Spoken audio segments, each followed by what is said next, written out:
Hi friends, ఇదే మా shed. ఇప్పుడే బర్రెలన్నీ పొలానికి మేతకి వెళ్ళేసి ఇప్పుడే వచ్చాయి. అన్నీ కట్టేసాము. ఫ్యాన్లు వేసినా కంట్రోల్ కావట్లేదు. దోమలు ఫుల్గా ఉన్నాయి, ఈగలు దోమలు.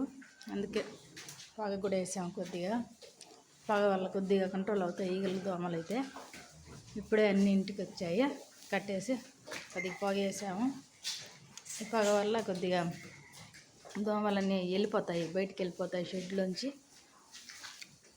ఇది చూడండి, చిట్టి చిన్ను బాగా కొద్దిగా పచ్చిగడ్డి వేసాము. ఈరోజు కొద్దిగా తెచ్చాము. పచ్చిగడ్డి తినేసి అట్లా కూర్చుంది. చూడండి చిన్నుగాడు ఎట్లా కూర్చునిండు. ఇదిగోండి చిట్టి చూస్తుంది. పాలకి ఇప్పేస్తే పాలు తాగుతా నేను మా మమ్మీ దగ్గరికి వెళ్ళి అని చెప్పేసి చూస్తూ ఉంది ఫ్రెండ్స్. ఇదేమో కూర్చునిండు, ఫుల్గా తినేసిండు. సరే పాలు తాగితే తాగదాం, లేకపోతే కూర్చుందాం అనుకుని కూర్చునిండు చిన్నుగాడు. చిట్టి అయితే వెయిటింగ్లో ఉంది. నన్ను ఇప్పితే పోయి పాలు తాగదాం, ఇప్పు మమ్మీ అంటా ఉంది చిట్టి. చూడండి,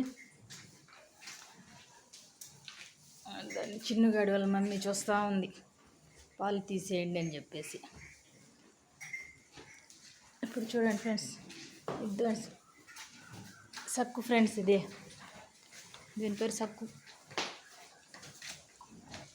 మట్టి అంతా పూసుకొచ్చింది ఫ్రెండ్స్.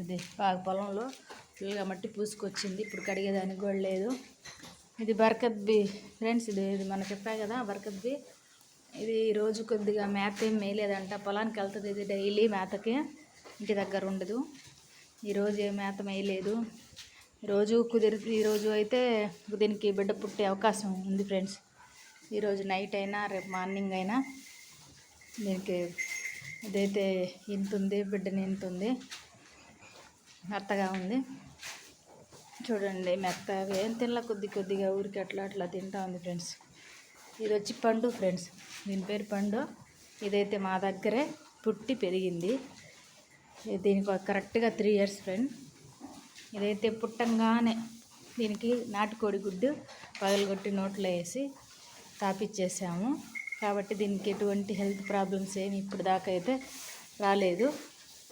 ఎప్పుడైనా సరే మన దగ్గర ఒక బర్రె ఈడినప్పుడు దానికి బిడ్డ పుట్టిన వెంటనే దానికి వచ్చేసి కొద్దిగా ఒక గుడ్డు కానీ పగలగొట్టేసి నోట్లో వేసి కానీ తాపిచ్చేస్తే దానికి హెల్త్ ప్రాబ్లమ్స్ ఏమి రావంట, మంచిగా ఉంటుందంట ఫ్రెండ్స్.